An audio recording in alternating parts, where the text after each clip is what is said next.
Muy bien, nos ubicamos entonces en la Confesión Bautista de Londres, capítulo 20. Capítulo 20 es acerca del Evangelio y del alcance de su gracia. Capítulo 20 o artículo 20, el Evangelio y el alcance de su gracia.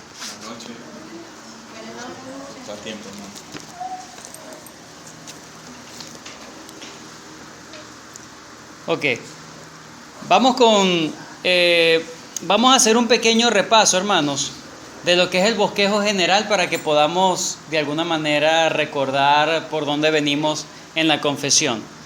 El bosquejo general de la confesión, recordamos los primeros 8 capítulos que nos habla acerca de los fundamentos cristianos.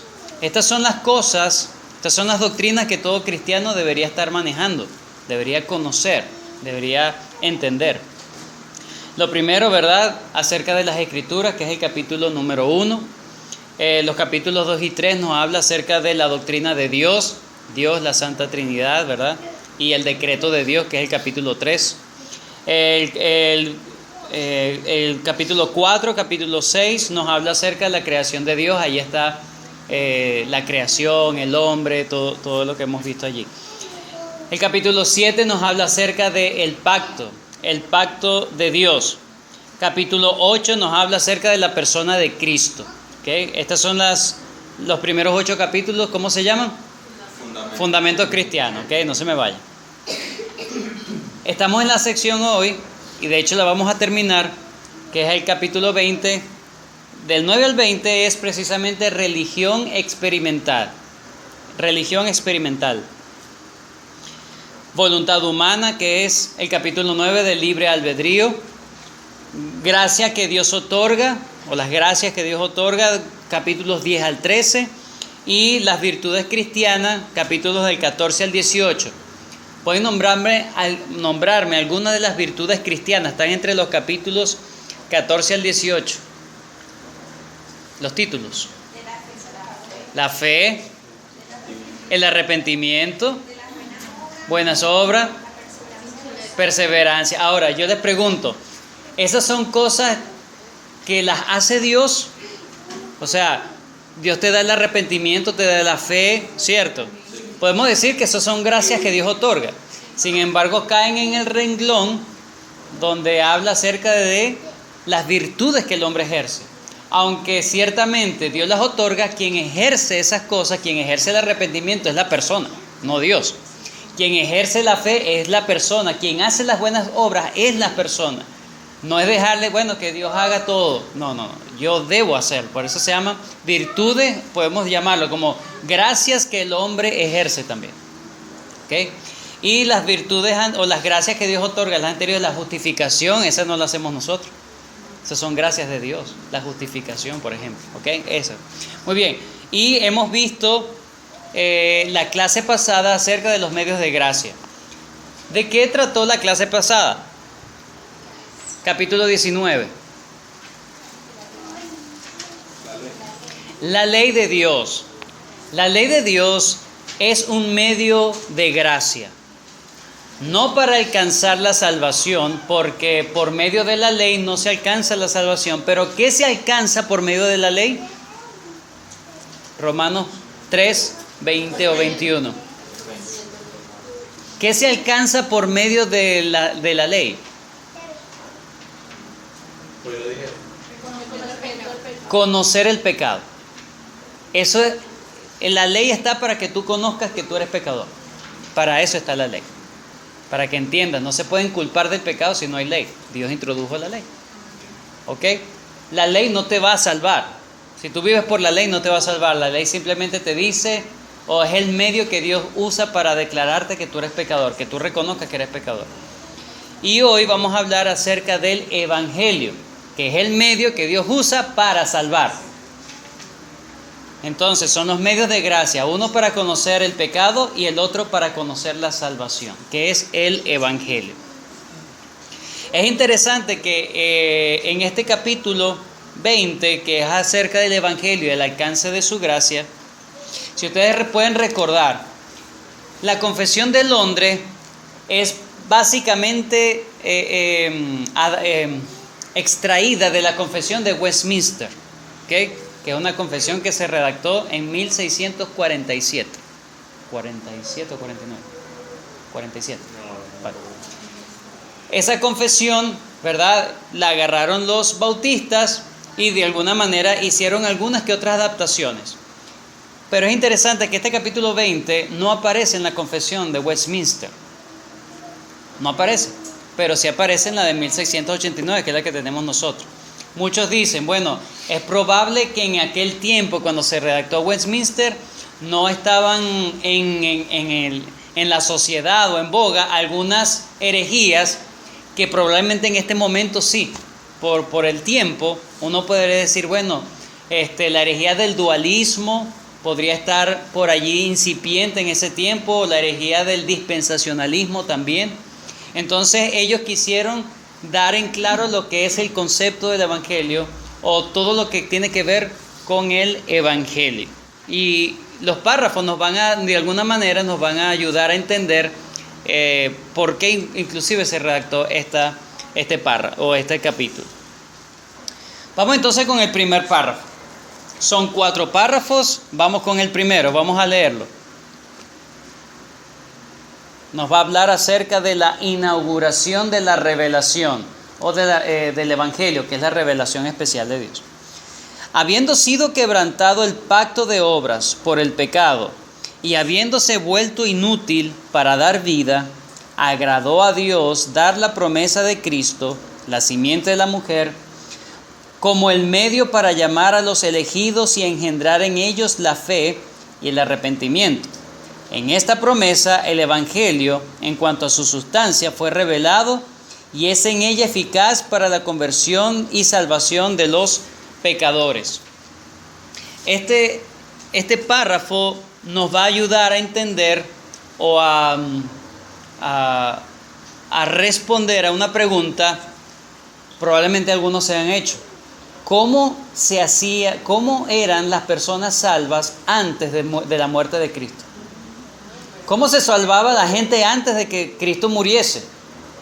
¿Será que era por obras que tenían que ellos vivir de tal manera y ahora nosotros es otra dispensación? Ahora es más fácil, más llevadera. Menos mal que estamos en este tiempo y no en el tiempo pasado. ¿Cómo se salvaba la gente? Entonces la idea es responder a esto. Fíjense cómo lo dice el párrafo 1, volvemos a leerlo. Dice, habiendo sido quebrantado el pacto de obras. Hermano, ¿dónde está el pacto de obras? ¿O cuál es el pacto de obras? ¿El pacto de obras cuál es? Hay que remontarse al capítulo 7. En el capítulo 7, nosotros recuerden que vimos 3 pactos. 3 pactos. El pacto de obras, el pacto de redención y el pacto de gracia. ¿Okay? El pacto de obras es que el hombre podía alcanzar su eternidad o su vida eterna podía alcanzar su eternidad o su vida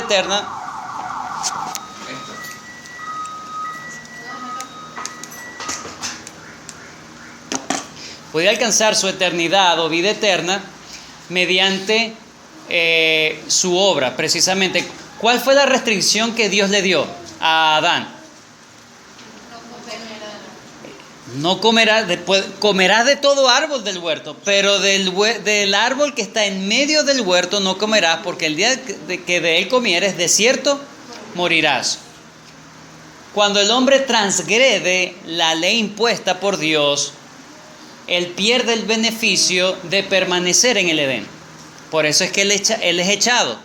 Y hay algo que se nos revela en Génesis que dice, Dios le dice, vamos a echar al hombre para que no alargue su mano y agarre del fruto de la vida, del árbol de la vida. Es decir, ese fruto del árbol de la vida era la recompensa por la obediencia que iba a tener Adán. Adán no obedeció, Dios no le permitió alcanzar ese premio de la vida eterna. Por eso es que vemos en Apocalipsis que vuelve a aparecer otra vez el árbol de la vida, y el Señor Jesucristo, el que en mí cree, yo le daré de comer del árbol de la vida. ¿Ok? Entonces, el pacto de obra fue en Adán. Él debía obedecer hasta el final y Dios le iba a recompensar con la vida eterna. Obviamente eso no fue así. Por eso dice, habiendo sido quebrantado el pacto de obras por el pecado y habiéndose vuelto inútil para dar vida, agradó a Dios dar la promesa de Cristo. ¿En qué momento Dios da la promesa de Cristo?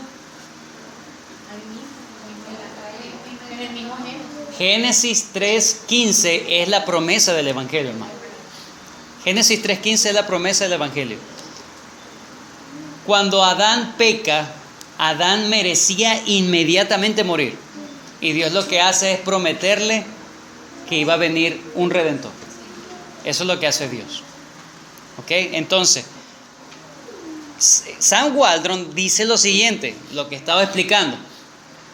Desde el tiempo de la caída, cuando el hombre ya no era capaz de alcanzar la vida eterna mediante el pacto de obras, Dios ha dado a conocer el Evangelio. Hermanos, ¿desde cuándo empieza el Evangelio? Desde el momento mismo de la caída. El Evangelio no es en Mateo. El Evangelio empieza desde la caída. Y toda la Biblia es la revelación progresiva del Evangelio hasta la clarificación en Cristo Jesús. Pero la promesa del Evangelio empieza en Génesis ya. Dice, esto es Sam Waldron, desde el tiempo de la caída, cuando el hombre ya no era capaz de alcanzar la vida mediante el pacto de obras, Dios ha dado a conocer el Evangelio como el medio de la salvación de los pecadores. Génesis 3:15 dice, recuerden, pondré enemistad entre ti. ¿A quién se está diciendo eso? Dios, ¿con quién está hablando en ese momento? Con la serpiente. Dios le dice, sobre tu pecho andarás y polvo comerás. Esa es la maldición que Dios le da a la serpiente. Pero le dice a la serpiente, pondré enemistad entre ti y la mujer, entre tu simiente y la simiente suya. Esta te herirá en la cabeza y tú le herirás en el calcañar. He allí el Evangelio incipiente, naciente. Dios estaba prometiendo que iba a venir un descendiente de la mujer que iba a aplastar a la cabeza de la serpiente. Las obras de la serpiente la iba a aplastar, aunque iba a ser herido por el calcañar, pero iba a ser contundente el golpe. Ahí empieza la promesa. ¿Cómo se salvaban antes las personas?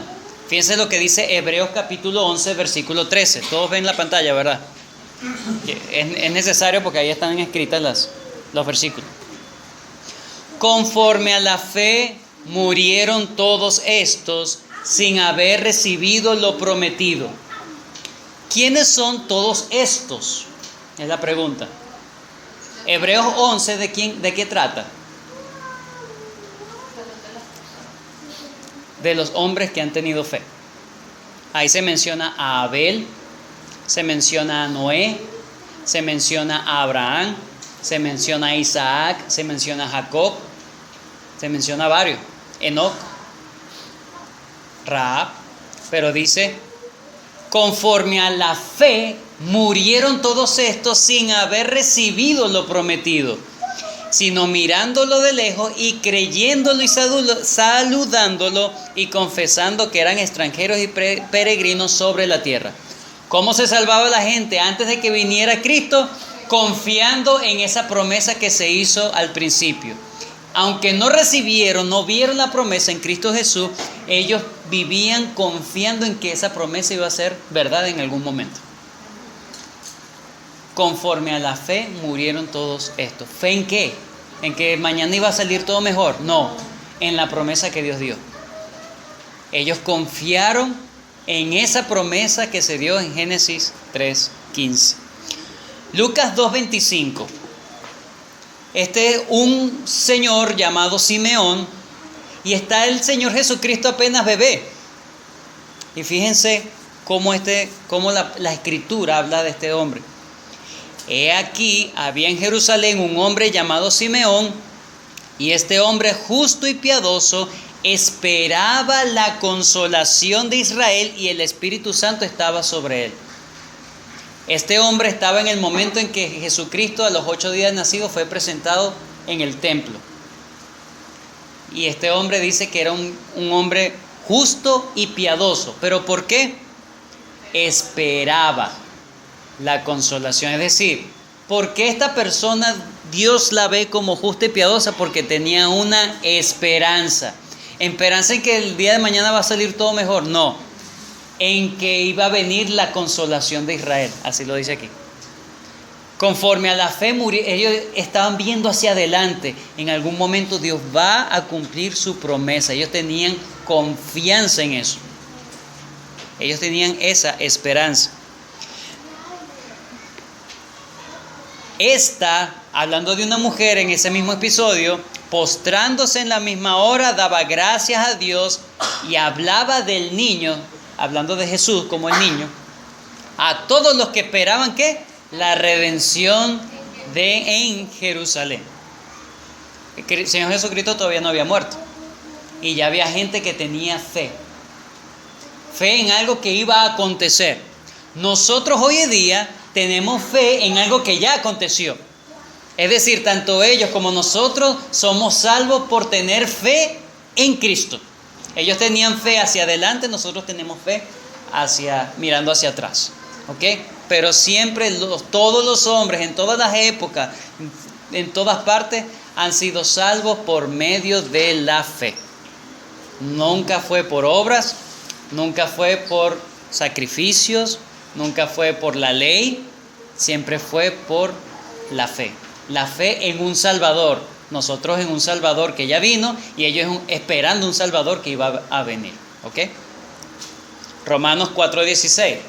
Por tanto, es por fe para que sea por gracia, a fin de que la promesa sea firme para toda su descendencia, no solamente para la que es de la ley, sino también para la que es de la fe de Abraham, el cual es Padre de todos nosotros. Entonces, el apóstol Pablo aquí dice, por tanto es por fe. Si es por fe, no es obra, es gracia. Como dice en Gálatas 3:15, vamos por favor, Gálatas 3:15.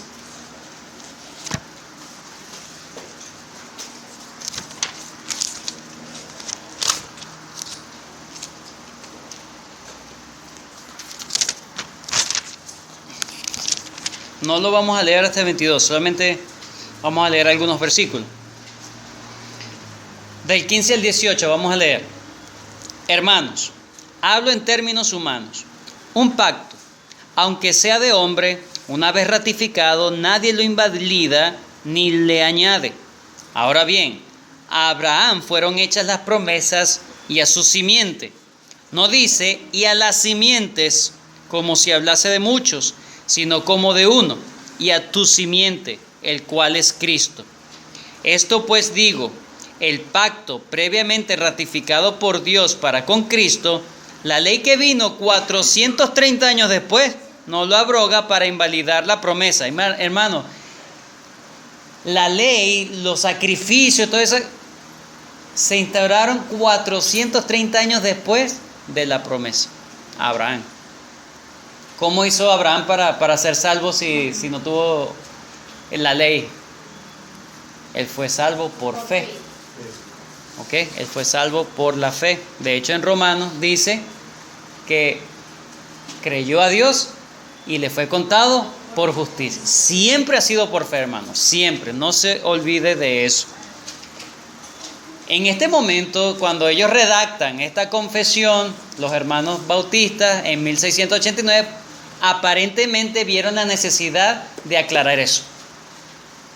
Probablemente algunos pensaban que no, antes era por obra, ahora es por gracia. Tuvieron la necesidad de hacerlo. ¿Ok? Sam Waldron dice, tal evidencia como esta nos muestra claramente que la salvación jamás ha sido una mera cuestión de vivir conforme a la luz de la naturaleza y servir al Dios de la creación con una vida moral. Por el contrario, siempre ha sido relacionada con la fe puesta en una revelación redentora. ¿Ok? Si Dios dio la promesa en Génesis 3:15, podemos preguntarnos, ¿qué tanto entendió Adán y Eva cuando Dios le dijo, pondré enemistad entre ti, entre tus simientes, etc.? ¿Qué pudo entender a Adán y Eva en ese momento? Bueno, lo primero que debemos asumir es que tuvieron que entender, tuvieron que saber que la salvación era un asunto de gracia y misericordia inmerecida. Un asunto de gracia y misericordia soberana de Dios e inmerecida. ¿Por qué? Hermanos, ¿qué le había dicho Dios en cuanto a su transgresión? ¿Qué le había dicho Dios en cuanto a su transgresión? ¿Cómo? Que iban a morir. No se me duerman. Que iban a morir. Si ellos iban a morir, ¿qué estaban esperando ellos inmediatamente? La muerte. Y Dios lo que da es una promesa. Ellos estaban entendiendo que había un acto misericordioso de Dios. Un acto de gracia de Dios. Ellos estaban recibiendo lo que no merecían. Eso es una gracia. Dar lo que no te merece. El Señor le estaba dando una promesa de salvación. Ellos primeramente entendieron que era un asunto de gracia. El Señor nos está dando algo que no merecemos. En vez de darnos lo que merecemos, que es la muerte, nos está dando una promesa. ¿Qué otra cosa pudieron entender? Que era un asunto solamente de fe. Yo debo confiar en lo que Dios está prometiendo ahorita. Debo confiar en eso. Debo depositar mi confianza. No en mí, no porque tú eres un campeón, sino en lo que Dios está prometiendo. No me está pagando primero en conforme a mis pecados y segundo me está prometiendo algo. ¿Qué debo hacer? Confiar en lo que se me está prometiendo. Y en tercer lugar, sabían que la salvación era por un redentor y no por ellos mismos. ¿Qué hicieron ellos cuando pecaron? Se escondieron de Dios y se cosieron ¿qué? ¿Ah? ¿Ropa con qué? Con hojas. ¿Era suficiente? No, era cubrirse de manera insuficiente. Es así la gente piensa que está bien delante de Dios. Ah, bueno, yo voy a estar así delante de Dios y lo que está es prácticamente desnudo. No estás cubierto. ¿Qué hace Dios? Para vestirlos con pieles tuvo que haber sacrificado un animal. Dios viste al hombre. Eso le está diciendo a los hombres, no, yo no me puedo cubrir ni yo mismo delante de Dios. Dios tiene que cubrirme a mí para yo estar bien delante de Dios. Entonces es un asunto de que depende de otro y no depende de mí. Adán tuvo que entender que dependía de otro y no de él. De hecho, aparentemente él lo asumió. ¿Por qué? Cuando usted lee el relato en Génesis 3, usted se dará cuenta que la mujer que él tenía, él ya le había dado un nombre en Génesis 2. ¿Cuál era el nombre que él le dio cuando se le presentó por primera vez Eva? Varona, ¿sí? Varona. Qué halago, ¿no? Porque del varón fuiste tomada. Pero cuando se lanza esta promesa y Dios le dice, ella tendrá una simiente que va a herir la cabeza de la serpiente, Adán le cambia el nombre a Eva y le dice y le llama Eva, madre de multitudes, o madre de los vivientes. Entonces, ellos merecían morir y no mueren. Dios le dice, ella va a tener un hijo. Entonces, él, asumiendo eso, le cambia el nombre y dice, tú vas a ser madre de los vivientes. Y entonces, eso es un acto de fe. Porque él entendió que ella va a tener hijos. La simiente, yo voy a esperar, es la simiente de ella. Aparentemente ellos esperaban que fuera Caín porque él fue el primer hijo, pero resulta que Caín salió más simiente de la serpiente que la mujer. Pero lo cierto es que ellos entendieron que era un asunto de gracia, entendieron que era un asunto de fe y entendieron que era un asunto de un redentor. Sola gracia, sola fe, solo Cristo. Solo a Dios la gloria, hermano. ¿Ven? Muy bien. Vamos con el párrafo número 2. Esta promesa de Cristo y la salvación por medio de Él es revelada, ¿por dónde, hermano? Por medio de Él es revelada Por la palabra de Dios. Solamente por la palabra de Dios. Tampoco las obras de la creación o la providencia, con la luz de la naturaleza, revelan a Cristo o la gracia que es por medio de Él, ni siquiera en forma general u oscura.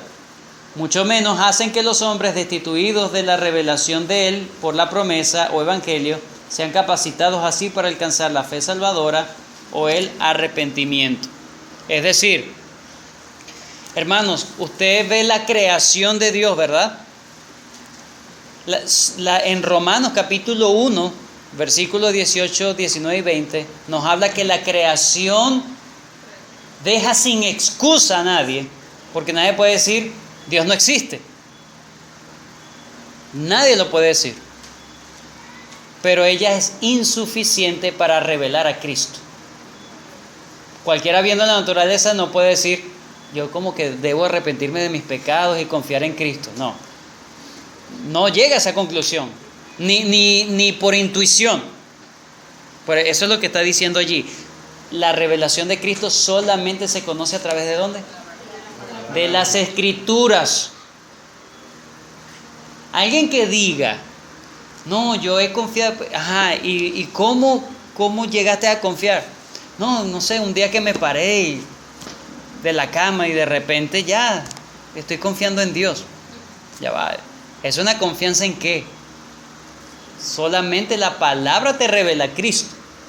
Si piensas en Cristo, no como dice la palabra, sino como tú te lo imaginas, tú no eres salvo. Porque es como lo dice la palabra. Solamente la palabra revela a Cristo. Una vez más cito al Waldron, dice, el énfasis en este párrafo sobre la revelación escriturada, la Biblia, ¿verdad?, no tiene el propósito de menospreciar la claridad o el alcance de la revelación general. Vamos un momentico a Romanos 1.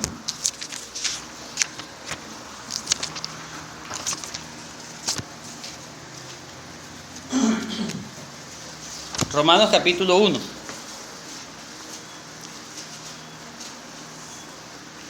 Versículo 19. ¿Lo tiene? Romanos 1:19 dice, porque lo que de Dios se conoce les es ¿qué? Manifiesto, pues Dios se lo manifestó. Si alguien dice, yo no sabía que Dios existía, está haciendo a Dios mentiroso. Pero Dios no es mentiroso, Dios se ha dado a conocer. Se ha dado a conocer. Versículo 20 es la clave. Porque las cosas invisibles de Él, su eterno poder y deidad, se hacen claramente visibles ¿en dónde? Desde la creación del mundo, siendo entendidas por medio de las cosas hechas, de modo que no tienen excusa. Nadie tiene excusa de no haber buscado a Dios. No, yo no sabía que existía Dios. No. La creación te dice, hay un Dios.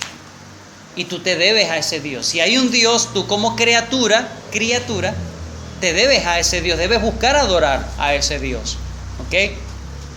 Otros versículos como Génesis 1:31, Salmo 19 del 1 al 7, Hechos 14 del 16 al 17 nos habla de que la creación y la providencia y la conciencia nos dicen que hay Dios y deja al hombre sin excusa.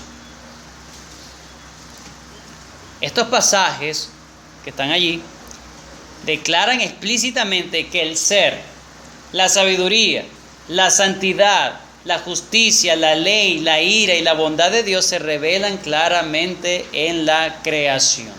Hermano, La creación, solamente la creación condena a la persona. Es suficiente para condenar a alguien. ¿Por qué?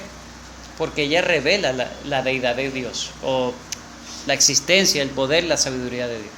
Pero ella es insuficiente para otorgar la salvación. Ella es suficiente para declarar y dejar a la gente sin excusa, pero es insuficiente para darle la revelación que necesitan para su salvación. Por lo tanto, cuando alguien que no tenga la ley o las escrituras, ay, ¿será que Dios lo va a condenar? ¿Qué creen ustedes? Sí, porque, pero si no tuvo las escrituras, no tuvo el evangelio, pero Dios es justo condenándolo, porque la creación habla de Dios y Él aún así dio culto a las criaturas antes que el Creador. Eso es lo que más adelante dice en Romanos. ¿Ok? Entonces, hay 3 afirmaciones que encontramos en la Biblia. Número 1, primera afirmación. Escuchen esto bien. La Biblia afirma que los hombres perecerán aunque no hayan tenido la revelación especial. ¿La revelación especial es qué? Escritura.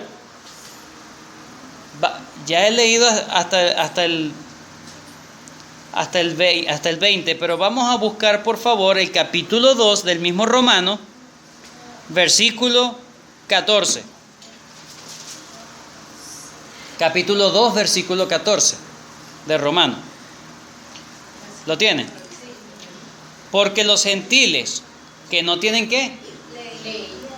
Hacen por naturaleza lo que es de la ley, estos, aunque no tengan ley, son ley para sí mismos. Pero vamos a buscar, el versículo 12. El versículo 12. Porque todos los que sin la ley han pecado, ¿qué dice? Sin ley, ¿serán excusados delante de Dios? No, perecerán igualito. Por la creación. Y dice, y todos los que bajo la ley han pecado, por la ley serán juzgados. Es decir, absolutamente todas las personas conocen o no tienen excusa delante de Dios de no haber buscado realmente a Dios. Eso es lo primero. Lo segundo, la Biblia afirma que solamente mediante el conocimiento de Cristo alguien puede salvarse. Debe conocer a Cristo. Hechos 4:12, ¿qué dice? En ningún otro hay salvación, porque no hay otro nombre bajo el cielo dado a los hombres en que podamos ser salvos. ¿Podemos ser salvos por cualquier religión? No. Solamente por Cristo. Si esa religión no predica a Cristo, esa religión es falsa. Y todos los que estén dentro de esa religión no van al cielo. Y todos los que en una iglesia cristiana se deje de predicar a Cristo, ahí lo que usted tendrá es incrédulos. Porque si en una iglesia no se predica a Cristo, Él es el único nombre que Dios designó para que haya salvación. Si en una iglesia, en iglesias se deja de predicar a Cristo, tenemos un montón de incrédulos en esas iglesias, ¿no? En esas que se dicen iglesias de Cristo. Solamente por medio de Cristo. Bueno, Romanos 10, 13 al 15 dice, solamente el versículo 13, Romanos 10, 13.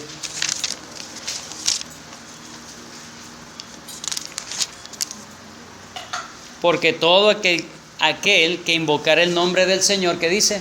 Será salvo. No el nombre de Mahoma, no el nombre de Alá, no el nombre de Hare Krishna, no el nombre de ¿cómo es el otro? Brahma, nada de eso. Cristo. Solamente hay salvación por Cristo. Yo soy la verdad, el camino, la verdad y la vida. Nadie viene al Padre sino por... Él es exclusivo. Él es exclusivo. Ahora, aunque la gente no conozca a Cristo, todos van a perecer igualmente, porque la creación nos condena. Pero para tener salvación debo conocer a Cristo. Y la tercera afirmación es que el conocimiento de Cristo está exclusivamente en las Escrituras, no en otro lado. Exclusivamente el conocimiento de Cristo está en las Escrituras, no en la creación, no en mis imaginaciones, solamente en las Escrituras. Fíjense estos versículos. Juan 5:46. Porque si, este es el Señor Jesucristo hablando con los fariseos. Porque si creyeses a Moisés, a los escritos de Moisés, me creerías a mí, porque de mí escribió él. La revelación escriturada es la revelación de Cristo. Lucas 24:27. Este es el Señor Jesucristo hablando con unos discípulos. Y comenzando desde Moisés, cuando se habla de Moisés, son los escritos de Moisés. Y siguiendo por todos los profetas, todos los escritos de los profetas, les declaraba en todas las escrituras lo que de él decían. ¿Cuáles escrituras son estas, hermano? Moisés y los profetas. Antiguo Testamento. El Antiguo Testamento revela a Cristo. No es en Mateo en adelante, no. En el Antiguo Testamento ya se revela a Cristo. Y el Señor Jesucristo, todavía no se había escrito los evangelios, y el Señor Jesucristo le estaba haciendo entender a estos discípulos, camino de Emaús, que desde Moisés y por los profetas todos declaraban a Cristo. Entonces, ¿dónde está el conocimiento de Cristo? En las Escrituras, no hay otro. Siempre ha sido en las Escrituras, siempre. Romanos 3, 21 y 22. Pero ahora, aparte de la ley, se han manifestado la justicia de Dios. Fíjense lo que dice ahí. Testificada por la ley y por los profetas. ¿Cuál es esa justicia de Dios? Por medio de la fe en Jesucristo. Por medio de la ley y los profetas ya se revelaba la fe en Jesucristo. Y segunda de Timoteo 3:15 dice: y que desde la niñez has sabido las sagradas escrituras, las cuales te pueden hacer sabio para la salvación por la fe que es en Cristo Jesús. Este es Pablo escribiéndole a Timoteo. En este momento, ¿a qué se está haciendo referencia el apóstol Pablo cuando dice y que desde la niñez has sabido las sagradas escrituras? ¿Cuáles son esas escrituras? No estaba el Nuevo Testamento, el Antiguo Testamento. Te pueden hacer sabio para la fe en Cristo Jesús. El Antiguo Testamento, hermano. Esas escrituras a que se refiere Pablo es el Antiguo Testamento. Entonces, ¿dónde se revela a Cristo? En las Escrituras. No hay otra fuente de revelación de Cristo. Solamente en las Escrituras. Para ser salvos necesitamos conocer a quién. Por lo tanto, ¿a dónde debemos acudir? A las Escrituras. Porque es la única fuente de conocer a Cristo. Vamos con el párrafo 3. Bueno, para tener aquí hay algo que se nos plantea, la urgencia entonces ¿de qué? De predicar el Evangelio. Nadie puede conocer a Cristo así, debe ser predicado, ¿ok? Por medio de las Escrituras, como dice aquí, porque todo aquel que invocar el nombre del Señor será salvo. Ok, chévere, pero ¿cómo invocarán a aquel del cual no han creído? ¿Y cómo creerán en aquel de que no han oído? ¿Y cómo irán sin haber quien les predique? La necesidad de evangelizar. Muy bien. Nos movemos ahora sí al párrafo 3. Ya estamos por terminar. Leemos el párrafo 3 y explicamos. La revelación del Evangelio a los pecadores, hecha en diversos, entre paréntesis, hecha en diversos tiempos, de distintas partes, con la adición de promesas y preceptos para la obediencia requerida en cuanto a las naciones y personas a quienes es concedido, es meramente por la voluntad soberana y el beneplácito de Dios, no apropiándosela en virtud de promesa alguna referida al buen uso de las capacidades naturales de los hombres, ni en virtud de la luz común recibida aparte de Él, lo cual nadie jamás ni puede hacer. Por tanto, en todas las épocas, la predicación del Evangelio ha sido concedida a personas y a naciones en cuanto a su extensión o restricción, con gran variedad, según el consejo de la voluntad de Dios. Vamos a hablar esto en español. ¿De qué se trata el párrafo 3? Se trata de la soberanía de Dios en revelar el Evangelio. La soberanía de Dios en revelar el Evangelio. Es decir, la completa independencia y libertad de Dios de otorgar la luz del Evangelio a los hombres.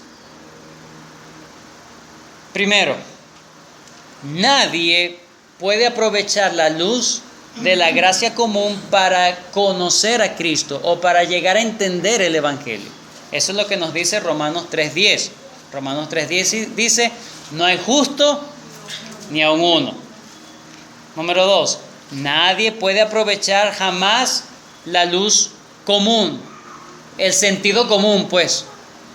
Nadie lo ha aprovechado para decir, bueno, yo creo que debería existir un evangelio.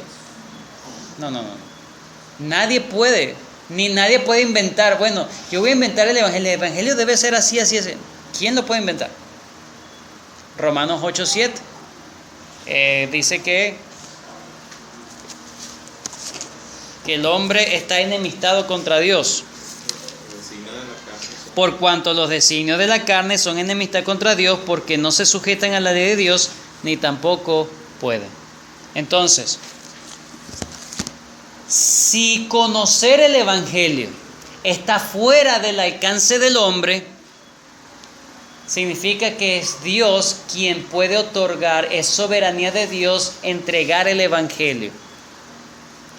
Dios da su Evangelio sobre la base de su beneplácito, no porque Dios no le debe revelar el Evangelio a nadie, no se lo debe. Si Dios lo hace, es una condescendencia de Dios. Si tú conoces el Evangelio es porque Dios le ha placido que tú conozcas y que el Evangelio te haya llegado a tus oídos.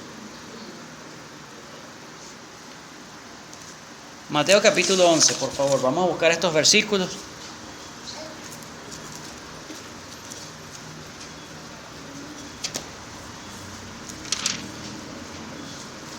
Mateo capítulo 11, versículo 20 al 24, dice: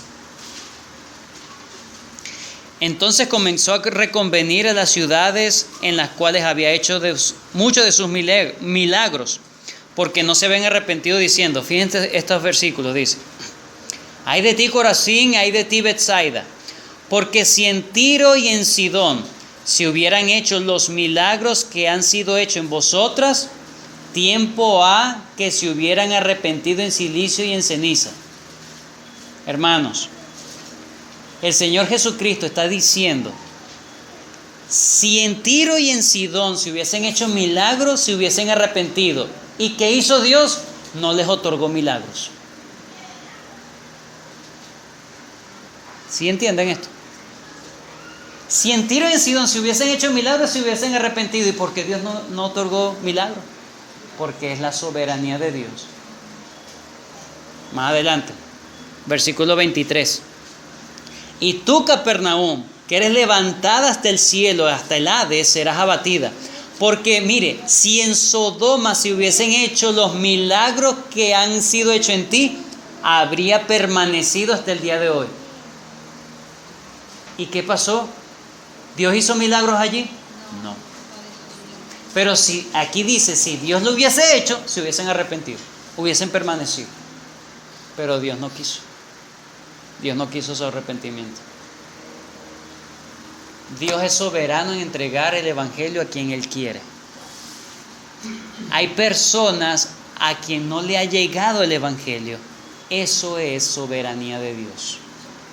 Si a ti te ha llegado el Evangelio, hermanos, el Señor ha tenido una gran condescendencia contigo, porque Dios no te debe el Evangelio. No te lo debe. Hechos, el mismo Mateo capítulo 13, versículo 11. Mateo 13, 11.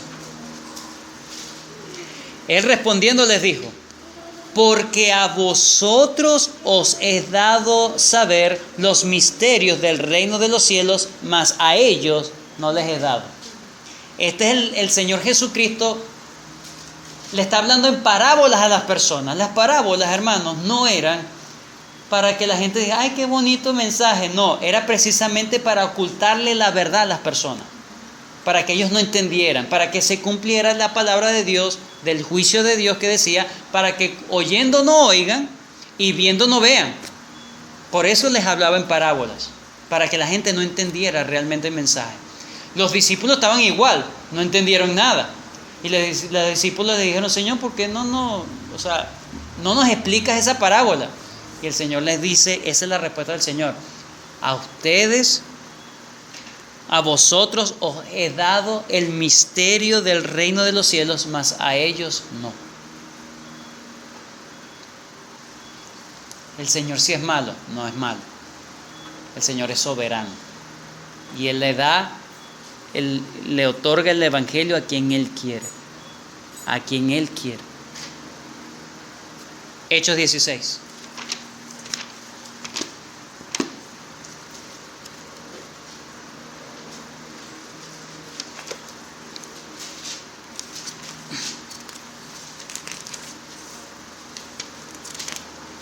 Hechos 16, 6. Y atravesando Frigia y la provincia de Galacia, les fue prohibido por el Espíritu Santo hablar la palabra, ¿en dónde? ¿Quién se los prohibió? Satanás, fuera Satanás. No. El Espíritu Santo prohibió a Pablo hablar en Asia. 7. Y cuando llegaron a Misia, intentaron ir a Bitinia, pero el Espíritu no se lo permitió. El Señor estaba diciendo, no es por aquí.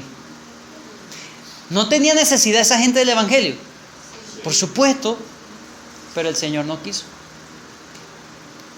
Ahí la visión de un varón macedonio, y el Señor guía a Pablo a que se vaya para Europa, Grecia. Y ahí prospera el Evangelio, pero no en Asia.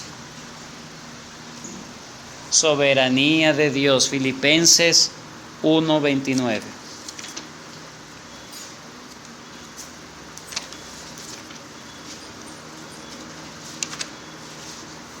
Porque a vosotros os es concedido a causa de Cristo, no solo que creáis en Él, sino también que padezcáis por Él. Hermano, es una condescendencia de Dios creer en Cristo. Dios no nos debe el Evangelio. Y si Dios nos ha dado el Evangelio, ay de nosotros cómo estamos usando el Evangelio. Si el Evangelio ha llegado a tu vida, lo más lógico es que abraces el Evangelio y vivas conforme al Evangelio.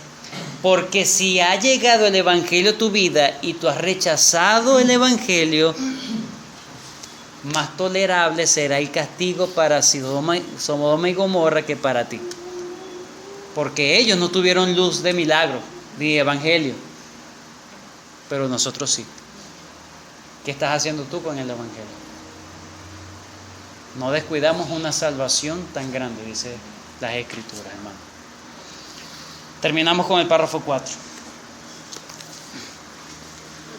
Aunque el Evangelio es el único medio externo para revelar a Cristo y la gracia salvadora, es como tal completamente suficiente para este fin. Sin embargo, para que los hombres que están muertos en sus delitos y pecados puedan nacer de nuevo y ser vivificados o regenerados, es además necesaria una obra eficaz e invisible del Espíritu Santo en todo el alma, con el fin de producir en ellos una nueva vida espiritual. Sin esta, ningún otro medio puede efectuar su conversión a Dios.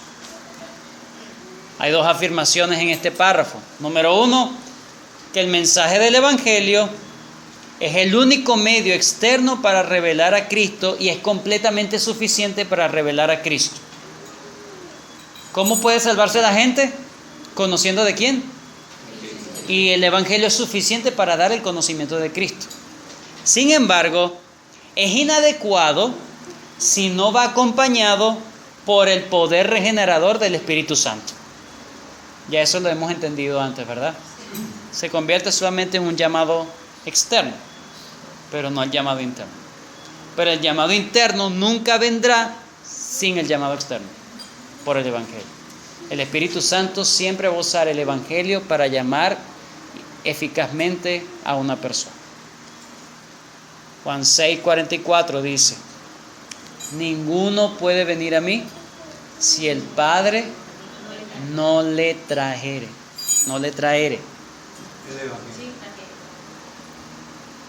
Nadie puede ir a Cristo si el Padre no lo lleva a Cristo. Si el Padre no lo trajere a Cristo. Terminamos con 1 Corintios 1:22.